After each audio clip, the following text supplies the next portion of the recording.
Sellers and buyers play an expensive game of chicken as the market rests in a holding pattern. How's that for a mixed metaphor? I'm Tony with Clarkson Santoro, and this is our weekly real estate update for January 27th.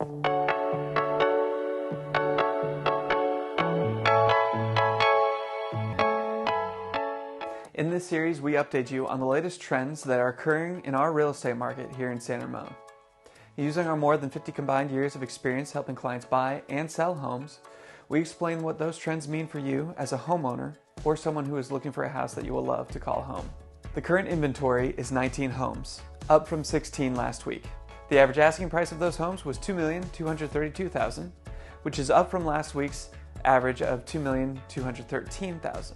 4 homes asking an average of $1,730,000 went pending this week. That is more pending homes than last week's number of 2, with a lower average asking price from last week's $1,924,000. Only one house closed this week with a sales price of $1,615,000. That price was down from last week's average price of $1,670,000, and the total number of sold homes was less than last week's 2. So, now that we know how the market performed this past week, we can look at the broader trends that give us insight into the health of the market and help us understand where the market might be heading. But before we do that, if you find this information helpful, you should subscribe on YouTube or follow us on Instagram so you won't miss the next update. You can also share this with a friend so they can be informed on their local market as well. Now on to the market indicators. Inventory increased by 3 homes this week. The total number of single-family homes for sale in San Ramon is still under 20, which is less than half the volume of a normal market. The low inventory numbers are continuing to be the main factor keeping home values from dropping any faster than they did in Q4 of last year. If the inventory starts climbing without an increase in pending sales, I would expect to see prices start to drop. Last week we gave this indicator a score of 80. This week we will reduce that score to 78. The market turnover rate came down 1% this week, from 69% down to 68%. Not a significant change, and it does remain slower than a neutral market, but still much better than we were seeing in December. The one thing to keep in mind about the turnover is that when inventory is low, it should be very easy to get turnover up quickly.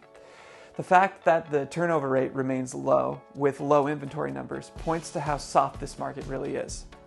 Last week, we gave the market turnover an indicator score of 38. This week, it comes down to 37. The difference between the average asking price and closing sales price improved this week.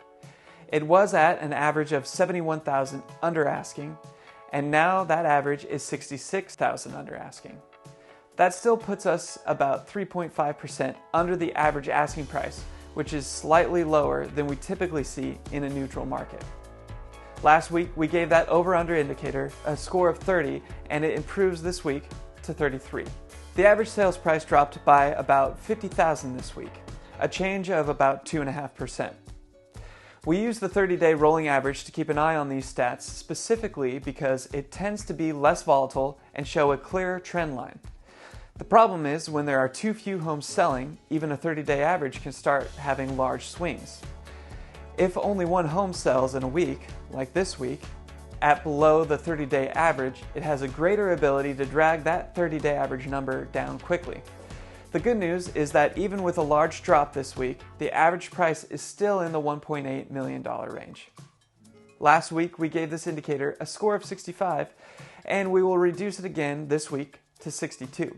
The high-tech equity index, Invesco QQQ, rose more than 4.5% this week. The increase in stock values is good, but there is still a lot of uncertainty in the tech industry as a whole, as large companies continue to announce sweeping layoffs.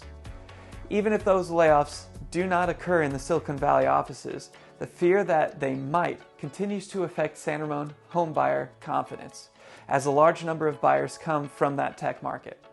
The Silicon Valley indicator had a score of 33 last week, and we will raise it slightly to 35 this week. The interest rates continued their slow march downward this week. We dropped another 2 basis points on the average 30-year loan, and if this trend continues, we should be below 6% by the end of the quarter. That will be nowhere near the sub 3% rates buyers were enjoying last year, but if we can get back to around 5%, I think that would go a long way in buoying buyer confidence. Last week we gave interest rates a score of 37, and it is coming up again just slightly to 38.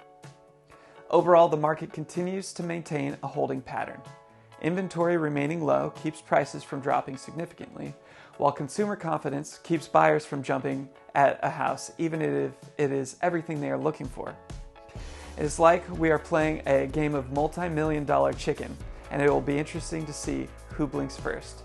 I hope this weekly summary and commentary helped you understand how our market is affecting your options. Let me know in the comments down below, or contact us directly if you have specific questions about how you can navigate this market to sell or buy a home. And if you find this information helpful, remember to share it with a friend and hit the like button, and subscribe so you'll always be up to date on the latest real estate news here in San Ramon. Have a safe weekend, and we'll see you next week with a new update.